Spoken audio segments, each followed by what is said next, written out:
다 찾으신 줄 알고 교독하도록 하겠습니다. 제가 먼저 읽겠습니다. 그러므로 한 사람으로 말미암아 죄가 세상에 들어오고 죄로 말미암아 사망이 들어왔나니 이와 같이 모든 사람이 죄를 지었으므로 사망이 모든 사람에게 이르렀느니라.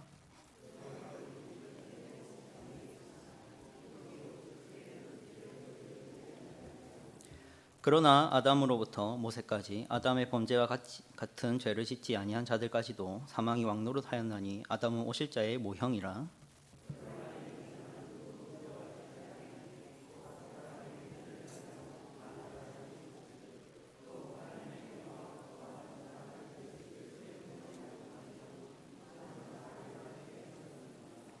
또 이 선물은 범죄한 한 사람으로 말미암은 것과 같지 아니하니 심판은 한 사람으로 말미암아 정죄에 이르렀으나 은사는 많은 범죄로 말미암아 의롭다 하심에 이름이니라.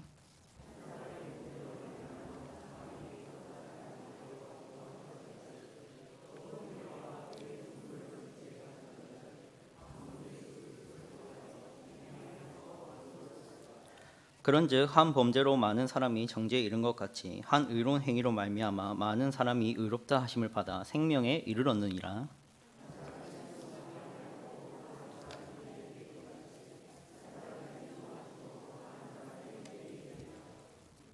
율법이 들어온 것은 범죄를 더하게 하려 함이라.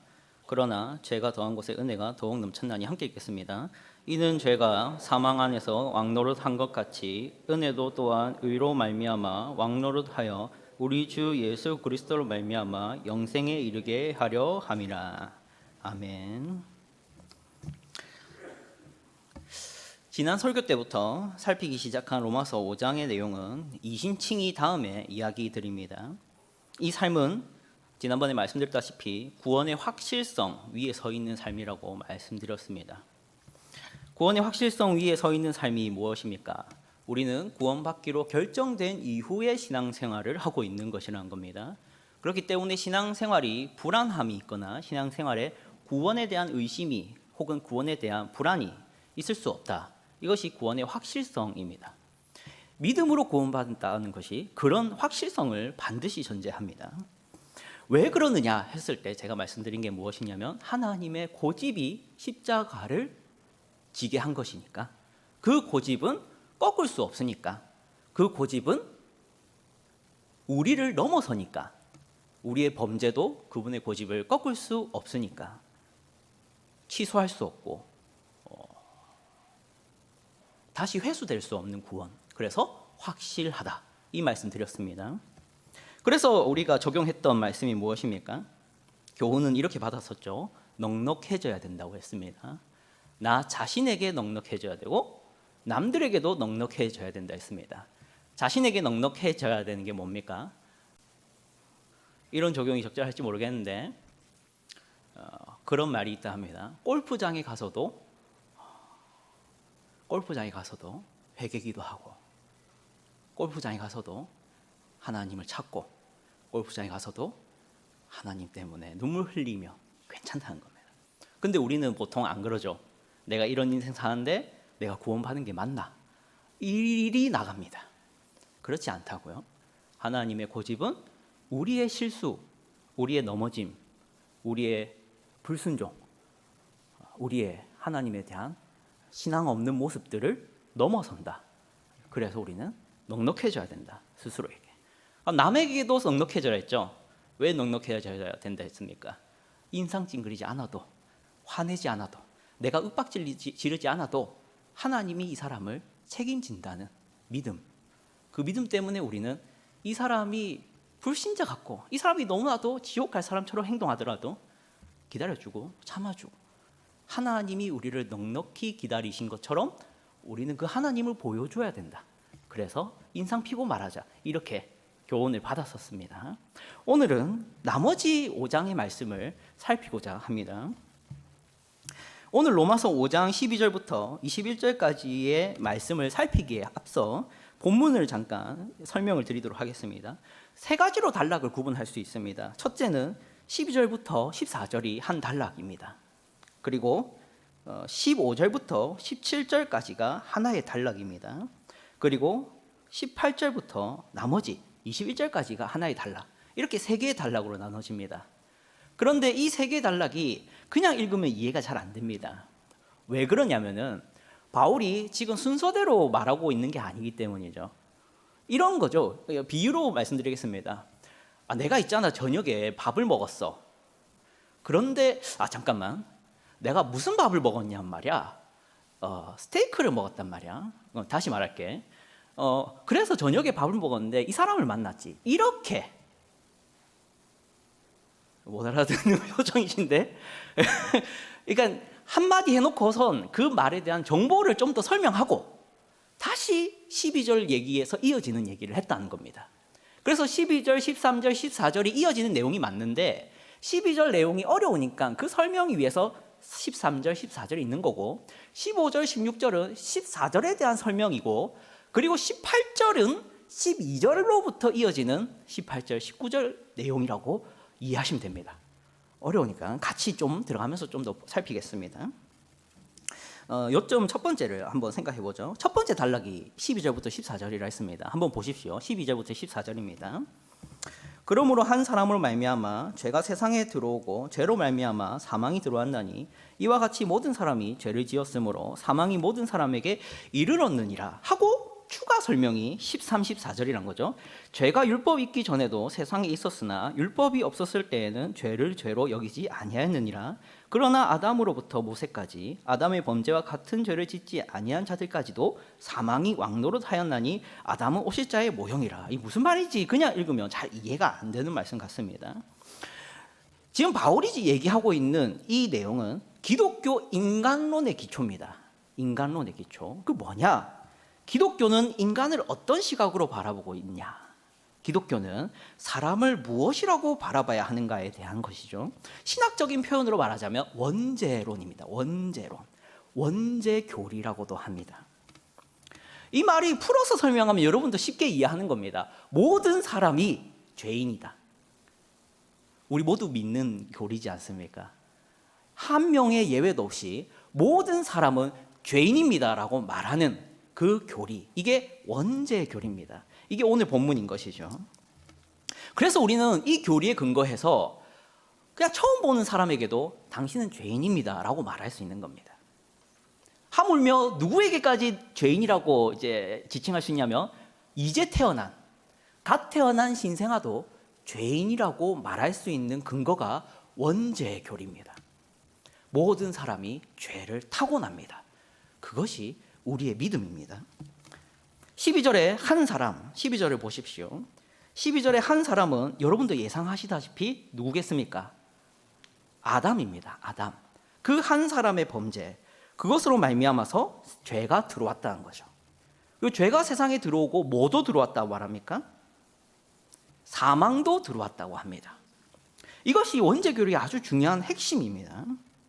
그런데 여기서 아주 의아스러운 표현이 나오죠. 그 뒤에 뭐라고 합니까? 이와 같이라고 하면서 대뜸 모든 사람이 죄를 지었으므로 사망이 모든 사람에게 이르느니라. 이게 연결을 시켜버리고 있습니다. 자, 여러분, 어떻게 그럴 수 있습니까? 아담이 죄를 지은 게 왜 모든 사람이 죄를 지은 것으로 말해지고 있는 겁니까? 아담이 사망에 이르게 된 것이 왜 모든 사람이 사망에 이르게 된 결과라 이어지고 있냐는 겁니다. 자, 여러분, 지금 우리는 아담 한 사람의 이러한 범죄와 사망이라는 사건이 모든 사람의 범죄와 사망이 되었다라는 이 얘기가 어떤 사람에게는 억울할 수 있는 얘기라는 것을 말하고 싶습니다. 억울한 얘기입니다. 우리가 상식적으로 좀 생각했으면 좋겠습니다. 믿음이 너무 좋으면 이걸 그냥 그렇지, 당연하지 이렇게 갈 수 있는데 그것도 좋지만 우리가 이것을 설명을 해내야 될 기회들이 있지 않습니까? 사람에게 이거를 말해야 되고 설명해야 되고 설득해야 되는 상황이 있지 않습니까? 언제입니까? 복음 전할 때. 복음을 전할 때는 항상 이 전제를 깔아야 됩니다. 당신은 죄인입니다. 그럼 사람이 뭐라고 말합니까? 저 죄인 맞습니다 라고 순순히 대답합니까? 절대 안 그렇죠. 내가 무슨 죄를 지었는데? 난 죄 지은 적 없는데? 그럼 우리가 설명하지 않습니까? 아담이 죄 지었어. 말이 됩니까? 아담이 죄 지었어. 그러니 너 죄인이야. 말이 안 되죠. 상식적이지가 않죠. 납득이 안 되죠. 이해가 안 되죠. 그래서 이게 억울한 얘기라는 겁니다. 근데 우리가 이걸 설명을 해야 되니까 바르게 알아야겠습니다. 복음을 전하려면 반드시 듣기 불편한 얘기를 해야 됩니다. 왜요? 당신이 죄인이니까 뭐가 필요하다? 죄사함이 필요하다. 또 믿음이 필요하다. 또 그리스도가 필요하다. 이런 얘기를 해야 되지 않습니까? 그래서 죄인이라는 얘기는 꼭 해야 됩니다. 근데 내가 왜 죄인이냐 했을 때 모든 사람이 죄인이란다. 이렇게 얘기해서는 선뜻 안 받아들여지는 것이죠.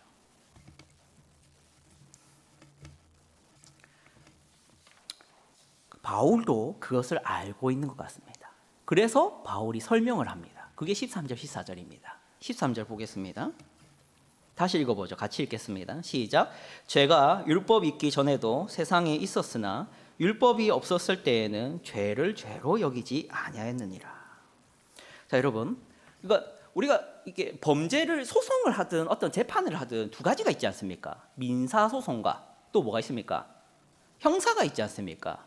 민사 같은 경우는 거기서 진다고 해서 줄 끄이진 않죠. 왜냐하면 그거는 그냥 어떤 조정하는 거니까 서로 간에. 근데 형사는 뭡니까? 지면 어떻게 됩니까? 범죄자 낙인이 찍힙니다.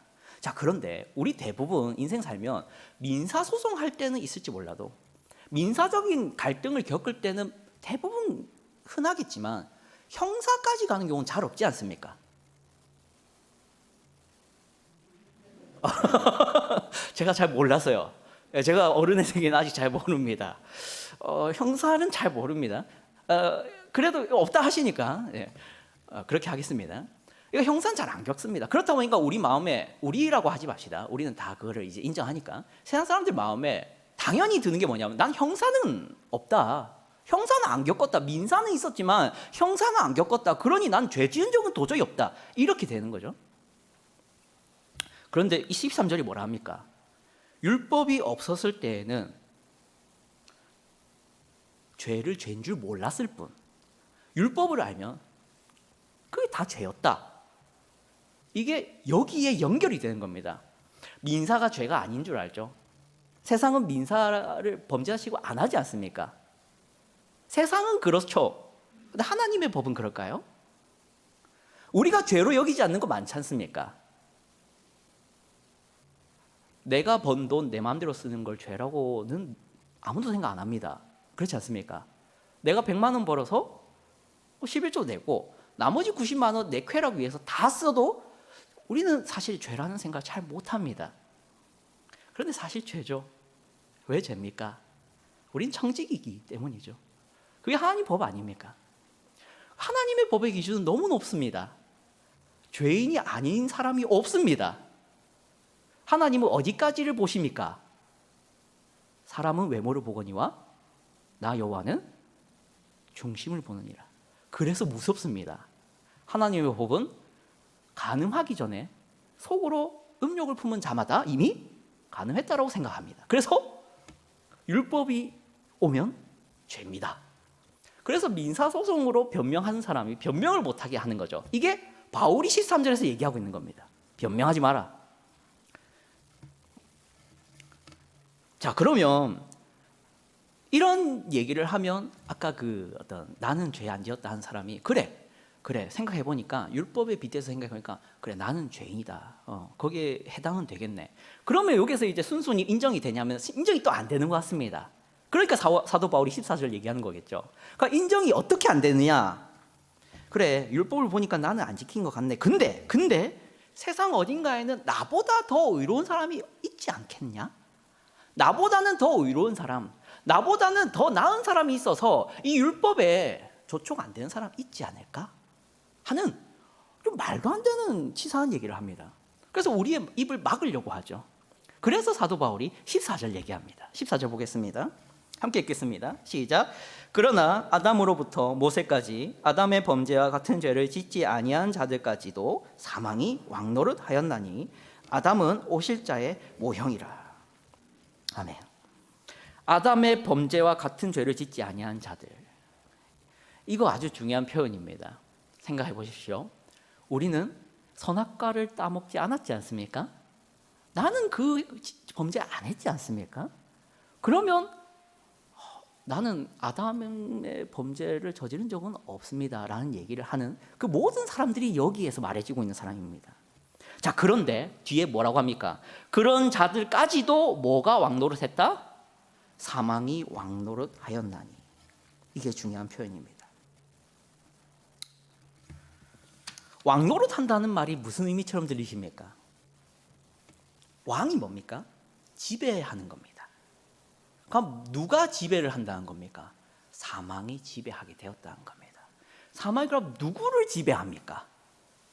아담의 모든 후손들을 사망이 왕노릇하게 되었다. 왜 그렇습니까? 아담이 죽었잖아요. 아담이 사망했잖아요. 아담은 시초잖아요. 시조잖아요. 우리는 모두 아담의 후손이잖아요. 아담이 원래는 의로운 자로 태어났을지 몰라도 아담의 하나의 범죄로 인해서 그 한 사람은, 아담은 사망했잖아요. 그러니까 그 이후로 낳는 모든 자손은 의로운 자손으로 나아지고 있는 게 아니라 사망한 종족으로, 사망이 된 자로, 사망한 상태로, 사망한 부모와 같은 자식으로 사망이 이어지는 겁니다. 그래서 왕노릇 했다는 겁니다. 자, 이것을 좀 더 이렇게 표현했으면 좋겠습니다.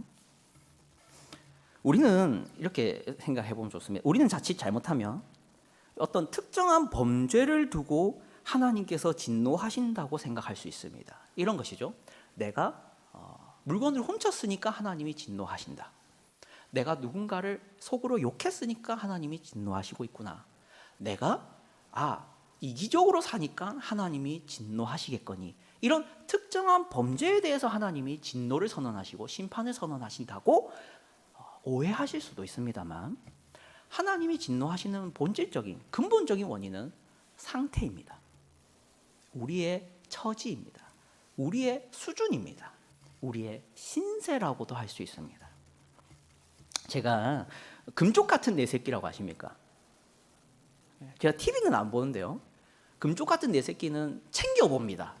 왜 챙겨보냐 아시겠지만, 이제 미리 좀 이렇게 완충 작용, 미리 좀 그걸 보면서 이게 아주 극단적인 예들을 보면서 제가 만약에 애를 낳았을 때는 이 정도면 그래도 그거보다 낫지, 이런 안심을 하려고 하는 것도 있고, 또 육아 교육도 미리 하려고, 제가 또 육아를 잘 모르지 않습니까? 선배님들 많이 배워야 되는데 금쪽 같은 내 새끼를 꼭 챙겨봅니다. 그런데 거기에 나오는 부모님들을 항상 보면 공통점이 있더라고요. 실패하는 공통점. 무엇을 실패하느냐? 아이가 윽박지르고 화내고 예의 없게 말하고 뭔가 폭력적인 행동을 하면 그 표면적인 모습만 보고 얘가 지금 예의가 없구나, 얘는 버릇을 고쳐야 되는구나, 얘는 성격이 안 좋구나, 이대로 가다가는 나쁜 아이 되겠는데 하면서 막 쥐어짭니다. 막 때리기도 하고 화를 내기도 하고 욕을 합니다, 부모들이. 그러니까 이제 오죽했으면 그렇겠냐라는 생각이 듭니다. 정말 예의 없거든요. 근데 이제 항상 이제 오 박사님 있죠, 오은영 박사님, 그 머리 항상 사자머리 하신 분, 그분이 이렇게 항상 하는 말이 뭐냐면은 부모님은 지금 잘못됐습니다, 이렇게 합니다. 뭐가 잘못됐냐? 아이는 모릅니다라는 겁니다. 그때 어떻게 착하게 말해야 되는지 단어를 모르고 어떻게 행동하는 게 바람직한 건지 모르는 거죠. 그 아이는 지금 무슨 마음에서 그 행동을 하는지가 이게 나오기는 예의 없게 나오지만 그 마음은 다르다는 것을 알아야 된다는 겁니다. 부모들이 그거를 잘 못 보는 거죠. 근데 우리 하나님은 부모지 않습니까? 그것도 최고의 부모지 않습니까? 우리 하나님이 정말 우리의 표면적인 죄들을 지적하고 있는 것이라 생각하시면 안 됩니다. 하나님은 우리의 내면을 얘기하고 있는 겁니다. 그래서 이런 비유가 나오지 않습니까? 좋은 나무는 좋은 열매를 맺고 나쁜 나무는 나쁜 열매를 맺는데, 이 비유가 말하고자 하는 것은 열매를 보자가 아니라 그 좋은 나무면 반드시 좋은 열매를 맺고 나쁜 나무면 반드시 나쁜 열매를 맺으니까 열매를 신경 쓸 게 아니라 다른 나무가 되라, 좋은 나무가 되라, 여기에 집중하라고 이 비유를 하시는 겁니다. 열매를 보면 나무를 압니다. 그래, 이 비유가 우리에게 주는 아주 중요한 교훈이 있습니다. 어떤 특정한 범죄에 우리가 너무 주의 집중을 하면은 하나님이 정말로 거기가 정말 화가 나신 근본적인 원인이라 착각을 합니다. 근데 하나님께서 슬퍼하시고 하나님께서 진노하시는 부분은 뭐냐면 내가 다른 나쁜 나무가 된 게 문제인 거죠.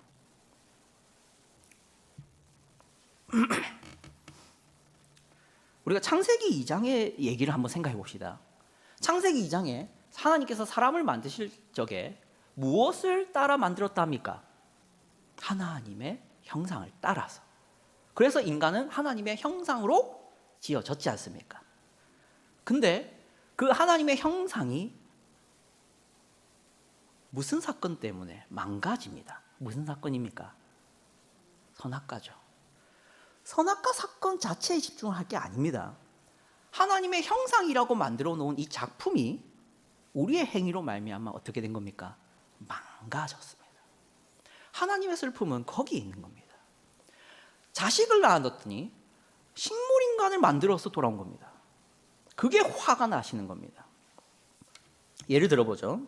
유교 경전 중에는 그 효경이라고 있다 합니다. 제가 유교 전공은 아니라서 기억은 하지 못하고 있기 때문에 신체 발부 수지 부모 불감 회상 효지시야라고 합니다. 유식해 보이죠? 이 말이 무슨 말이냐면은 사람의 신체와 털과 살 같은 부모에게서 받은 것이니 이것을 송산시키지 않는 것이 효의 시작이다.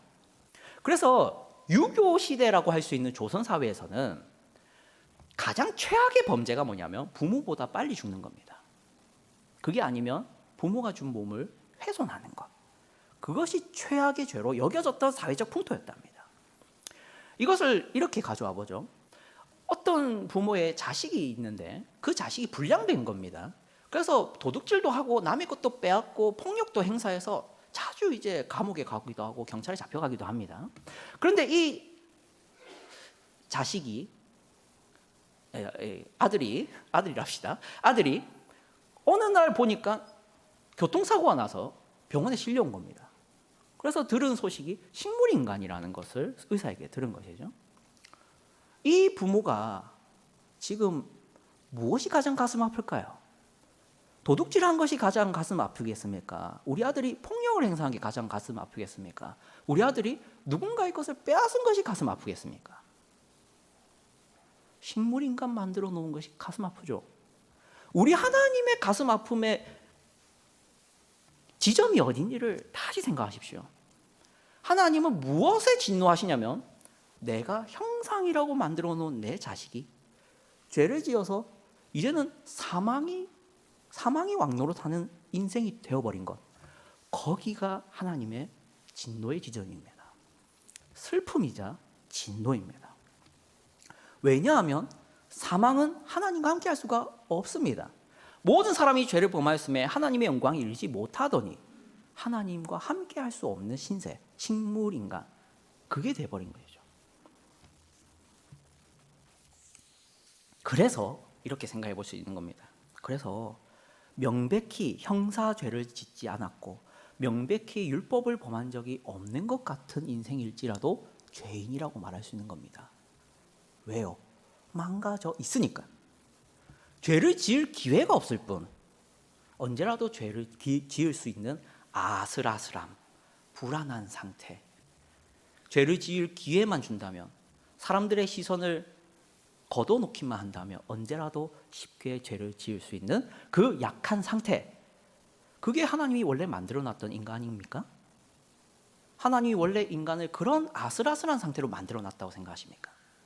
하나님의 형상은 그게 아닙니다. 하나님의 형상은 하나님의 영광입니다.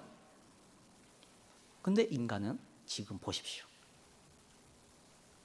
내 손에 칼이 있으면 휘두르고 싶습니다. 내 손에 돈이 있으면 나를 위해 쓰고 싶습니다. 그게 인간의 상태가 되었습니다. 그게 원죄 교리를 말할 수 있는 근거입니다. 그래서 우리는 이렇게 말할 수 있죠. 당신은 죄인입니다.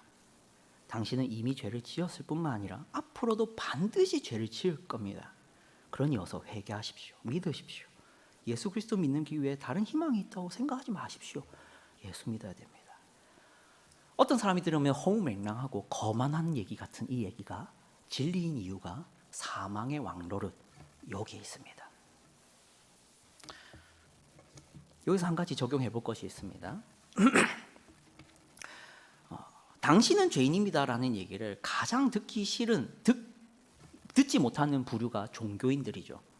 종교인들은 대부분의 경우 속세와 연을 끊거나 어떤 문화로부터, 유혹으로부터 자신을 단절시킵니다. 그래서 불교는, 절은 주로 어디에 지어집니까? 산에 지어지죠. 그래서 속세와 연을 끊어서 유혹으로부터 스스로 지키려 합니다.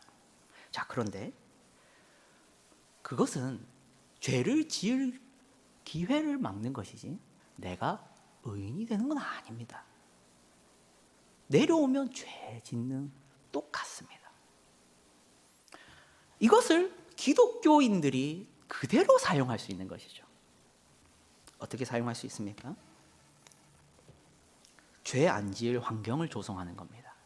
그러니까 포지션을, 죄를 안 지을 포지션, 위치에 애초에 서 있는 겁니다. 그래서 죄 안 짓는 것 같은 나의 삶을 만들어내는 겁니다. 공동체마다 이런 사람이 있죠. 안 나서는 사람이 있습니다. 그렇죠?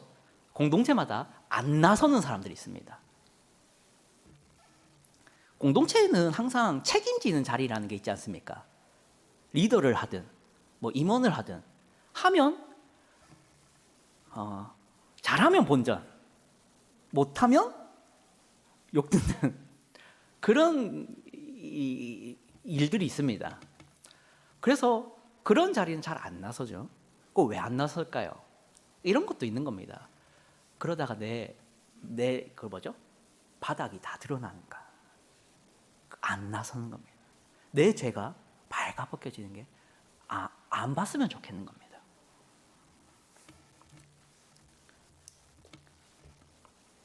그래서 이런 사람은 뒤에 서서 책임은 안 지고 죄는 안 지을 환경은 조성하고, 그래서 누군가가 그 일을 감당해서 일 못하면 뒤에서 욕하죠. 왜 그거밖에 못하냐, 놓은 거 아니냐, 리더라고 세워주고 고난도 줬더니 한심하다, 뭐 그런 말들을 합니다. 하지만 뭐 좋은 의도로 했을 수도 있겠습니다만, 누가 리더가 돼서 흠이 드러나는 거는 책임을 지다 보니까 티가 나는 겁니다. 나도 그 자리에 서면 티 납니다. 근데 그거 티 안 날라고 뒤에 서서 죄 안 짓는 척합니다. 그런 걸로 죄인이 아니게 되는 게 아니지 않습니까? 그냥 우리는 죄인입니다. 근데 이런 것은 오랫동안 신앙생활한 기독교인일수록 더 잘합니다. 그러니까 이걸 자주 한다는 게 아니라 더 잘할 수 있다는 겁니다. 왜요? 알잖아요. 오랫동안 신앙생활해서 무슨 일이 위험하고, 무슨 일이 아슬아슬하고, 무슨 일이 바닥이 드러나고, 어떤 사람 옆에 있어야 되고, 어떤 사람 옆에 있으면 내 인내심이 고갈되는지를 신앙생활 오래 한 사람들은, 교회생활 오래 한 사람들은 잘 압니다. 그래서 그거 피해서 수월한 거 맞습니다.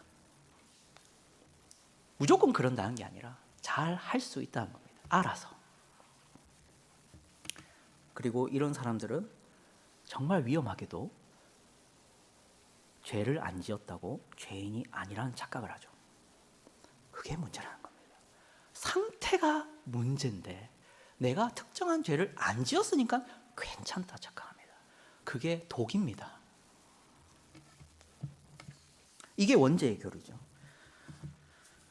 하나님은 단순히 특정한 범죄를 문제 삼고 있는 것이 아니라 범죄할 수밖에 없을 정도로 망가진 상태, 본래 하나님의 형상으로 지어져서 영광스러웠으나 이제는 비참하기 짝이 없는 추한 모습이 되어버린 것을 문제 삼고 있다는 것을 우리가 알게 되었습니다. 그래서 우리는 혹시나 만에 하나 아담의 후손들 중에서 아담보다 더 나은 존재의 탄생을 기대할 수 없다는 것도 알게 됐습니다. 범죄로 말미암아 사망한 아담 이후로는 전부 다 사망의 왕노릇 하는데 태어납니다. 그래서 죄를 안 지을 수가 없습니다. 그럼 이제는 저와 여러분이 그럼 사망의 왕노릇 하는 자리에 원래 있었지 않습니까? 우리 모두 사망의 지배 아래에 있었습니다. 죄밖에 못 짓고 율법을 지킬 수 없고 하나님을 기쁘게 할 수 없고 의로운 삶을 살 노력도 하지 않고 그걸 바라지도 않은 사망의 왕노릇하는 상태에 있었지 않습니까? 그런데 지금은 어디에 있습니까? 예배당에 앉아 있지 않습니까? 어떻게 그게 가능합니까? 그 얘기를 이제 좀 보도록 하겠습니다. 14절입니다. 다시 14절 보십시오. 후반절인데요. 아담은 오실 자의 모형이라 라고 말합니다. 여기서 오실 자는 당연히 예측하실 수 있겠죠. 누굽니까?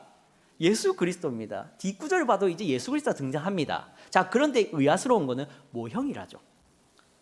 이 말이 예수를 닮았다는 건가? 비슷하게 생겼다는 건가? 얼굴이 예수님이 잘생겼으면 아담도 잘생겼다는 건가? 이렇게 볼 필요는 없습니다. 문맥을 보면 나옵니다. 뭐가 모형이냐? 아담 때문에 죄가 들어오고 사망이 들어와서 모든 사람이 사망의 상태로 태어나고 사망한 상태로 태어나기 때문에 범죄밖에 못 짓게 되는 이 경위, 이 원리와 예수 그리스도 한 분의 의로운 행동으로 낳은 은혜가 모든 사람에게 이르러서 왕노릇하게 되는 것이 비슷하다는 겁니다. 그래서 모형이라고 하는 겁니다. 18절과 19절 보겠습니다. 함께 읽겠습니다. 시작. 그런즉 한 범죄로 많은 사람이 정죄에 이른 것 같이 한 의로운 행위로 말미암아 많은 사람이 의롭다 하심을 받아 생명에 이르렀느니라. 한 사람이 순종하지 아니함으로 많은 사람이 죄인 된 것 같이 한 사람이 순종하심으로 많은 사람이 의인이 되리라. 아담의 한 범죄로 말미암아 많은 사람이 사망의 왕노릇하는 신세에 처함으로 모두가 정죄받게 된 그 원리와 경위처럼 예수 그리스도라고도 하는 분의 한 의로운 행위 덕분에 많은 사람이 생명에 이르렀다는 이야기입니다. 자, 여기서 한 가지 이스라엘의 한 가지 역사를 살펴봤으면 좋겠습니다. 사사기 시대의 사건인데요. 최근에 그 매일성경 본문에 있었습니다. 베냐민 지파가 멸종할 뻔했죠. 무슨 사건 때문입니까? 레위인 한 명으로부터 시작합니다. 그 레위인 한 명이 무슨 행동을 합니까? 사사기 19장 28절과 30절을 보겠습니다. 한번 띄워주십시오. 같이 읽겠습니다. 시작. 그에게 이르되 일어나라 우리가 떠나가자 하나 아무 대답이 없는지라. 이에 그의 시체를 나귀에 싣고 행하여 자기 곳에 돌아가서 그 집에 이르러서는 칼을 가지고 자기 첩의 시체를 거두어 그 마디를 찍어 12덩이에 나누고 그것을 이스라엘 사방에 두루 보내매 그것을 보는 자가 다 이르되 이스라엘 자손이 애굽 땅에서 올라온 날부터 오늘까지 이런 일은 일어나지도 아니하였고 보지도 못하였도다. 이 일을 생각하고 상의한 후에 말하자 하니라. 아멘. 레위인이 이미 죽은 첩을 싣고 갑니다. 이거 정말 이상한 거거든요. 일단 레위인은 첩을 두면 안 되지 않습니까? 율법에 따르면 레위인은 첩이 없어야 됩니다. 이스라엘 사회는 일부 일처제입니다. 그게 율법입니다. 아담이 그랬지 않습니까? 아담은 다른 아내가 없었습니다. 그게 원래의 기쁨입니다. 그런데 타락을 하니까 일부 다처제가 생기죠. 레위인도 그랬습니다. 자, 두 번째, 레위인 또 문제 뭡니까? 시체에 손대면 안 됩니다. 부정한 것입니다. 근데 들고 갑니다. 목적이 뭘까요? 분하죠. 분합니다. 원수 갖고 싶습니다. 죽이고 싶습니다. 나도 죽이고 싶습니다. 근데 레위인은 자기가 죽은 게 아니거든요. 근데 한 지파를 멸족시키고 싶습니다. 그래서 시체를 싣고 갑니다. 하나님의 법을 어깁니다. 그래서 싣고 가서 뭐 합니까? 그냥 손만 대는 게 아니라 무슨 짓을 합니까? 12덩이로 자릅니다. 레위인이요. 레위인이 뭐 하는 사람입니까? 제사하는데 돕는 사람들입니다. 근데 제사하는데 돕는 사람들이 주로 뭘 하겠습니까? 칼질하죠. 뭐 자릅니까? 양 자르고 염소 자릅니다. 근데 지금 뭐 자릅니까? 이 사람을 자릅니다. 실력이 좋겠죠. 그런데 그런 짓을 합니다. 그럼 그 행위를 한 다음에 12덩이를 어떻게 합니까? 12지파에 보내죠. 그래서 모든 사람들을 불러 모읍니다. 불러 모아서 뭐 합니까? 일단 자극적인 소재지 않습니까? 뉴스와 같습니다. 자극적인 뉴스를 한번 한 다음에 여론을 몰이합니다. 그리고 불러놓고 선동합니다. 레위인입니다. 그래서 선동하죠. 베냐민 지파 사람들이 이랬다. 사람들이 분노합니다. 열받습니다. 그래서 무슨 일이 일어나죠? 민족 상잔이 일어납니다.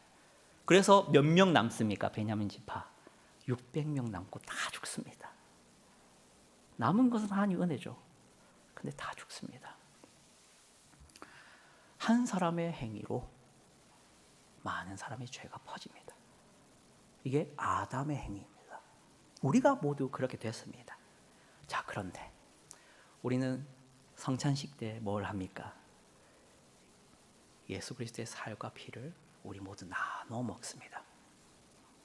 왜요? 왜 나눠 먹습니까? 생명을 얻으려고, 영생을 얻으려고. 근데 그 살과 피를 어떻게 마실 수 있고 먹을 수 있습니까? 십자가로 그의 살을 찢으셨기 때문에 우리가 그 살을 성찬식 때 먹습니다. 그것이 한 사람의 의로운 행위입니다. 우리 주님의 의로운 행위가 우리에게 생명의 떡을 주고, 아담은 멸망을 낳았지만 레위인은 민족 상장과 파멸을 낳았지만, 우리 모든 아담에 속한 자들은 그거밖에 열매 맺지 못하지만 우리 그리스도의 의로운 행위 하나는 모든 사람을 영생에 이르는 길을 만들어냈습니다. 그래서 우리가 그걸 기리면서 성찬을 받습니다. 우리의 구원의 근거가 뭡니까? 여기 이 의로운 행위에 우리의 구원의 근거, 토대가 있습니다.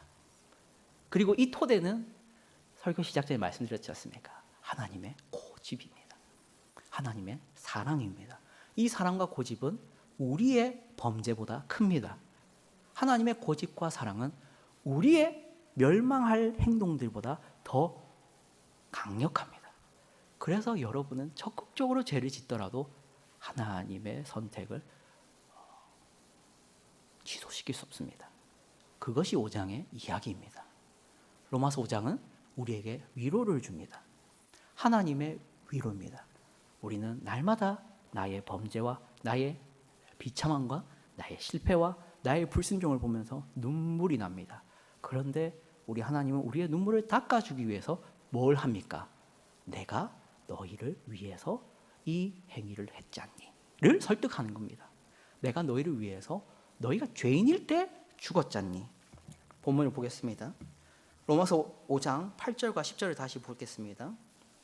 8절과 10절 다 같이 읽겠습니다. 시작. 우리가 아직 죄인 되었을 때 그리스도께서 우리를 위하여 죽으심으로 하나님께서 우리에 대한 자기의 사랑을 확증하셨느니라.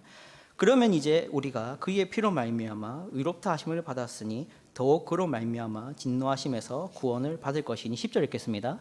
곧 우리가 원수 되었을 때 그의 아들의 죽으심으로 말미암아 하나님과 화목하게 되었은즉 화목하게 된 자로서는 더욱 그의 살아나심으로 말미암아 구원을 받을 것이니라.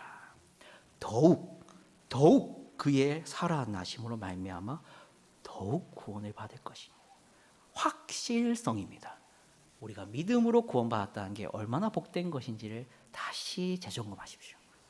믿음의 구원은 한심한 것도 아니고 값싼 것도 아닙니다. 우리를 반드시 구원하기 위해서 하나님이 마련하신 장치요, 하나님의 도장입니다. 그게 믿음입니다. 말씀을 맺겠습니다. 마지막으로 로마서 5장 2절부터 4절을 읽고 말씀 맺겠습니다. 함께 읽겠습니다. 시작. 또한 그로 말미암아 우리가 믿음으로 서 있는 이 은혜에 들어감을 얻었으며 하나님의 영광을 바라고 즐거워하느니라. 다만 이뿐 아니라 우리가 환난 중에도 즐거워하나니 이는 환난은 인내를, 인내는 연단은 소망을 이루는 줄 알미로다. 환난 중에도 즐거워할 수 있는 이유가 여기 있습니다. 환난 중에 즐거워할 수 없다면 오늘 말씀을 생각해 보십시오. 왜 우리는 환난 중에도 즐거워할 수 있어야 됩니까? 환난 중에도 즐거워할 이유가 분명히 있습니다. 하나님의 고집이요, 하나님의 사랑이요, 하나님의 열심의 증거 십자가가 우리를 구원한다라는 것을 절대 취소할 수 없다고 도장을 찍어놨습니다. 그래서 우리는 어떤 환난과 어떤 슬픔과 어떤 힘듦에도 즐거워할 비결을 가지는 겁니다. 이걸 잊지 마십시오. 이걸 잊어버리면 즐거움이 없습니다. 환난은 금방 우리의 즐거움을 마치 바람에 날리는 겨와 같이 사라지게 할 것입니다. 그러므로 이신칭의 이 복된 복음을 잊지 마시고